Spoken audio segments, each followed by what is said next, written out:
जय हिंद। आज के वीडियो में यहाँ पर आप लोगों को जयशंकर प्रसाद जी का जीवन परिचय बताने वाले हैं और ये आपकी बोर्ड एग्जाम की दृष्टि से बहुत ज़्यादा इंपॉर्टेंट है और ये हर साल आपके बोर्ड एग्जाम में पूछा ही पूछा जाता है।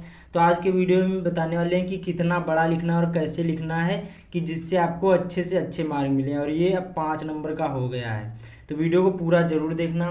तो देखिए, बोर्ड एग्जाम में इतना ध्यान रखना, आपको काले और नीले ही पेन यूज़ करना है। तो देखिए, जीवन परिचय काले पेन से हेडिंग डाल देना। उसके बाद में कैसे लिखना है, जयशंकर प्रसाद जी का जन्म सन 1889 ईस्वी में काशी, देखिए काशी के प्रसिद्ध सुंगनी साहू परिवार में हुआ था। जयशंकर प्रसाद जी का जन्म कब हुआ, तो 1889 ईस्वी में हुआ। कहाँ हुआ, तो काशी की प्रसिद्ध जो सुंगनी साहू क्या है, एक परिवार था। काशी एक जिला है, उसी में एक सुंगनी साहू परिवार क्या था, उसी प्रतिष्ठित और यहाँ पर क्या हुआ था। उसके बाद में इनके पिता जो देवी प्रसाद, जो इनके पिता का नाम क्या था, ये देवी प्रसाद था। जो इनके पिता का नाम क्या था, बाबू देवी प्रसाद था, जो काशी के प्रतिष्ठित और यहाँ पर धनाढ़ व्यक्ति थे।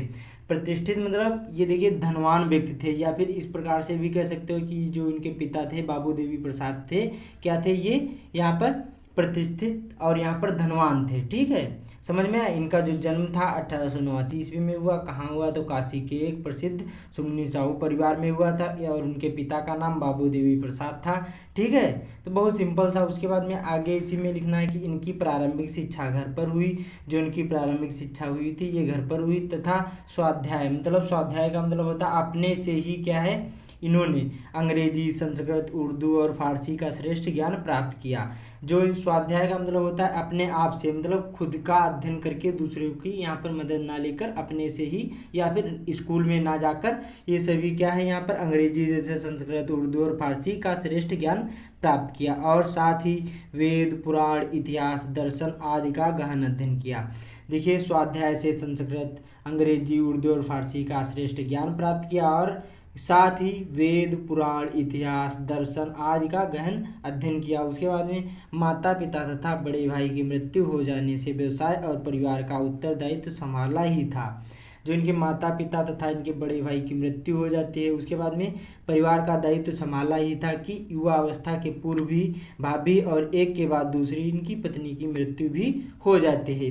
देखिए, इनके जो बड़े भाई की मृत्यु हो जाती, माता पिता की हो जाती, इनकी एक पत्नी की मृत्यु, एक के बाद दूसरी जो पत्नी थी उसकी भी मृत्यु हो जाती है। और उसके बाद में आगे इसी में लिखना है कि इनके ऊपर विपत्तियों का पहाड़ टूट पड़ा।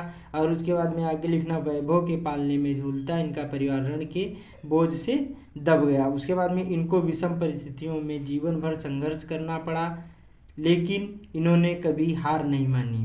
क्या है, इतना देखिए इनके पर सारी चीज़ों का यहाँ पर जो इनका मतलब वैभव के पालने में झूलता परिवार इनका ऋण के बोझ से दब गया। उसके बाद में इनको विषम परिस्थितियों से जीवन भर संघर्ष करना पड़ा, लेकिन इन्होंने कभी हार नहीं मानी और निरंतर साहित्य सेवा में लगे रहे। क्रमशः प्रसाद जी का शरीर चिंताओं से जर्जर होता गया। मतलब जब देखिए, जब इतनी विपत्तियां आ जाएंगी तो चिंताओं से ऑटोमेटिक क्या है, जो शरीर होगा ये जर्जर होता गया। उसके बाद में और अंततः ये क्षय रोग से, क्षय रोग का मतलब होता है टीबी जिसको बोलते हैं, इससे ग्रस्त हो गए। और 14 नवंबर यहाँ पर 1937 ईस्वी को केवल यहाँ पर 48 वर्ष की आयु में इनकी मृत्यु हो जाती है। कितने, 48 वर्ष के थे जब इनकी मृत्यु हो जाती।